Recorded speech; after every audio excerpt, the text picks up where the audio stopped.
আর শোনো, এরকম হুটহাট আমাকে ফোন করবে না। যদি খুব এমার্জেন্সিতে আমাকে ফোন করতেও হয় তাহলে তাহলে তুমি এক কাজ করো, হ্যাঁ, আমাকে তোমার পিসিমা বানিয়ে দাও। হোয়াট? পিসিমা? হ্যাঁ, পিসিমা। যে পিসিমার সাথে তুমি ফোন করে কোড ল্যাঙ্গুয়েজে কথা বলবে, বুঝেছো? ইয়া। আর শোনো না, আজ রাতে আমি একবার আসার চেষ্টা করব, সো বি রেডি। আর হ্যাঁ, ওই রান্নাঘরের জানলার দিকে একটা ব্যাগ আছে, সেই ব্যাগে কিন্তু 4 কোটি টাকা আছে। সেই ব্যাগটা তোমাকে আজ বের করতে হবে।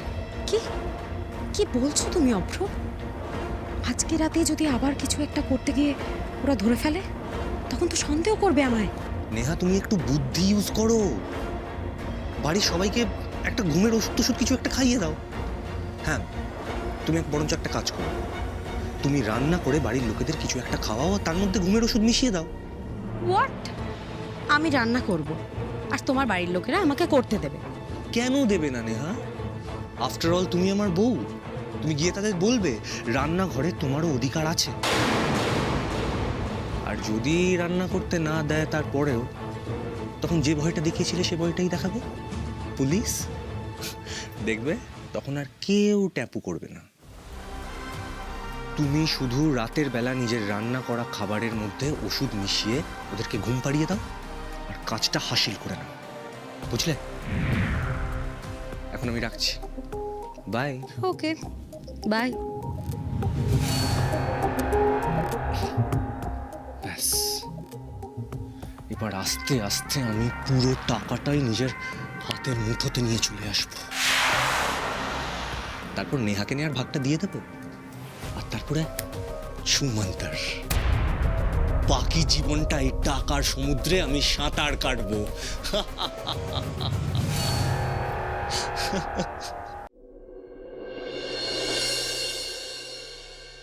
ফড়িং,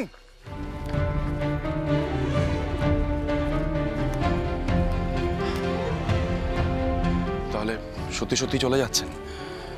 হ্যাঁ, যেতে তো হচ্ছে। তার মানে এটাই আমাদের শেষ দেখা? কেন শেষ দেখা কেন হবে? আপনি কি আমার সাথে আর যোগাযোগ রাখবেন? কেন রাখবো না অর্জুন বাবু? আপনি তো আমার বন্ধু। এত ভালো একজন বন্ধুকে কেউ ইচ্ছে করে হারায় বলুন তো? আপনি কি বললেন? আমি আপনার বন্ধু? আপনি সত্যিই আমাকে আপনার বন্ধু মনে করেন? এটা বলে দিতে হচ্ছে? থ্যাংক ইউ ফড়িং, থ্যাংক ইউ। না না, আপনি কেন থ্যাংক ইউ বলছেন? আমার আপনাকে ধন্যবাদ জানানো উচিত। বন্ধুত্বের হাতটা তো আগে আপনিই বাড়িয়েছিলেন। সব আগে পরে ছাড়ুন তো। আমরা এখন বন্ধু, আমাদের যোগাযোগ থাকবে, ব্যাস এটাই হবে। জানেন তো অর্জুন বাবু, আমি যখন প্রথমেই শহরে এসেছিলাম না, আমার ব্যাংকবাবু ছাড়া আর কোনো বন্ধু ছিল না। ওই একজনই বন্ধু ছিল, ব্যাংকবাবু, একমাত্র কাছের মানুষ। ব্যাংকবাবুর ভরসাতেই আমি এই শহরে পা বাড়িয়েছি। কিন্তু দেখুন, সেই বন্ধুত্বের পরিণতি কি হলো সেটা তো আপনি দেখতে পাচ্ছেন। থাক না এখন এসব কথা। ফড়িং, আপনি এইসব পুরনো কথাগুলো ভোলার চেষ্টা করুন প্লিজ। আপনি আমাকে আপনার বন্ধু হিসেবে অ্যাকসেপ্ট করে নিয়েছেন, এটাই আমার জন্য অনেক বড় ব্যাপার। আমি আপনাকে কথা দিতে পারি, এই বন্ধুত্বের পরিণতি খারাপ হবে না। বিপদের দিনে আপনি নিজের স্বার্থের কথা না ভেবে যেভাবে ঝাঁপিয়ে পড়ে আমার পাশে থেকেছেন, তাতে আপনাকে বন্ধু না মেনে পারি বলুন তো? ভাই, হ্যাঁ আজ অনেকগুলো কাজ আছে বুঝলি, দেখ। আরে খেতে পেট চুচি করছে রে। তোর কত লেট হয়ে গেল, তোর খিদে পেয়েছে। বৌমা, বৌমা একটু তাড়াতাড়ি করো না বৌমা, বড্ড লেট হয়ে গেছে গো। হ্যাঁ বাবা, এই তো হয়ে গেছে, এক্ষুনি দিচ্ছি। দাও দাও দাও দাও। ও আর কি করবে বল, সারা রাত জেগে এখন সাত সকালে রান্না বান্না শুরু করেছে। হ্যাঁ, সে তো বটে, কি আর করা যাবে বল, মানে বাড়িতে যা চলছে না। ও ভাই শোন, বলছি আজকে না একটু তাড়াতাড়ি ফিরবি, বড়দা সবাইকে নিয়ে বসবে বলেছে।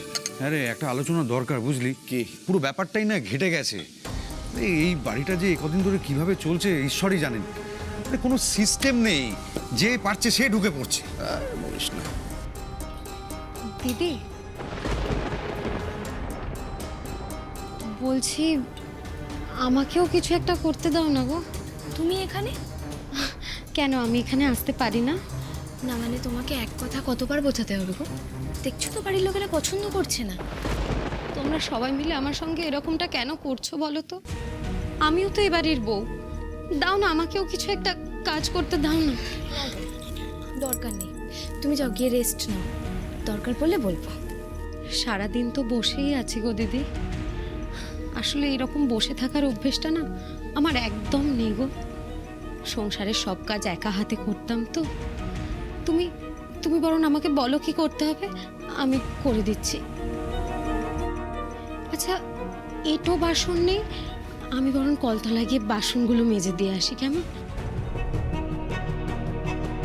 তুমি কেন মাজবে? আমাদের তো লোক আছে, দোলন। ও কালকে রাত্রের যত এঁঠো বাসন ছিল সবও মেজে দিয়ে গেছে। আর এবারই রান্না তুমি এখনই করতে পারবে না, কারণ এ বাড়িতে কে কি খায় না খায় সেগুলো তো তুমি কিছুই জানো না, তাই না? এই মেজো, কেন কথা বলছিস তুই ওর সাথে? হ্যাঁ, আর তুমি এখানে কি করছো বলো তো? মা, ছোট কাম্মা, সেজ কাম্মা, কার পারমিশনে তুমি এখানে এসেছো বলো? কে বলেছে তোমাকে আসতে? আচ্ছা তুমি তো সম্পর্কে আমার বড় যা হও, তোমার আমার সঙ্গে কিসের এত সমস্যা বলো তো? তুমি এই ব্যবহারটা কেন করে যাচ্ছ আমার সঙ্গে? এই শোনো, তুমি আমাকে এত প্রশ্ন করছো কেন? কেন এত প্রশ্ন করছো? কে সাহস দিয়েছে তোমাকে? তার মানে তুমি যেমন খুশি আমার সাথে ব্যবহার করে যাবে আর আমি তোমাকে কিছুই বলতে পারবো না, তাই তো বর্তি? আচ্ছা এটা কেমন বিচার আপনারাই বলুন কাকা, আপনারা তো গুরুজন। আমি রান্নাঘরে ঢুকতে পারবো না কেন? আমি এবারে বউ না? কথায় আছে জানো, অতি ভক্তি চোরের লক্ষণ। তুমি এভাবেই আমাকে অপমান করে যাবে আর তাহলেই আমি রান্নাঘরে আর ঢুকতে পারবো না, তাই তো? না, পারবে না।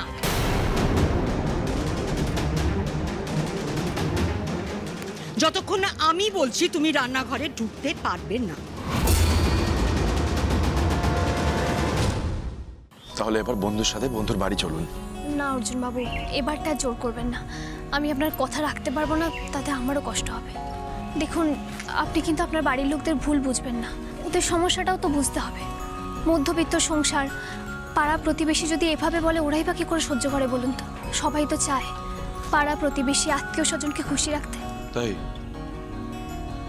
হবে হয়তো। আমি আসলে এসব সামাজিক নিয়ম কারণ খুব একটা মানি না, তো সেই জন্যই তো আমাকে নিয়ে সবার এত প্রবলেম। সত্যি তো, একটু তো বুঝতেই হয় বলুন। দেখুন, খুব অসুবিধা না হলে মাসিমা আমাকে ওইভাবে বলতেন না। আর তাছাড়া আমি বিবাহিত, এইভাবে দিনের পর দিন আপনাদের বাড়িতে আমি কি হিসেবে থাকি বলুন তো? আপনি চিন্তা করবেন না অর্জুন বাবু, আমি আগের বারের মতো রাস্তায় রাস্তায় ঘুরে বেড়াবো না, এবারে শ্বশুর বাড়িতেই যাব। সেটা এখনই যেতে হবে, একটু পরে গেলে হয় না?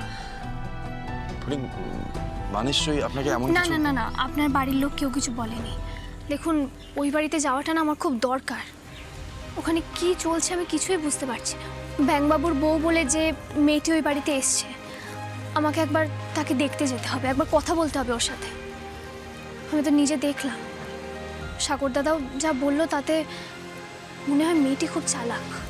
জানতে হলে আপনাকে আর আটকাবো না। আমি আপনাকে ফোন করব, কি হচ্ছে না হচ্ছে সব খবর দেবো আমি। ঠিক আছে, দেবেন। আপনি রাগ করছেন আমি ওই মেয়েটির সাথে দেখা করতে যাচ্ছি বলে? রাগ রাগ না ফরিং, চিন্তা। আপনার খেলা নিয়ে চিন্তা হয় আমার। ফরিং, আমি আপনার কাছে একটাই রিকোয়েস্ট করবো, প্লিজ সিচুয়েশন যাই হয়ে যাক না কেন, আপনি দয়া করে আপনার খেলাটা কিন্তু ছেড়ে দেবেন না। আপনি থাকুন না, আপনার শ্বশুর বাড়িতে থাকুন, বন্ধুর বাড়িতে থাকুন, যে কোনো জায়গায় থাকুন, কিন্তু আপনার খেলাটাকে প্লিজ কন্টিনিউ করবেন ফরিং।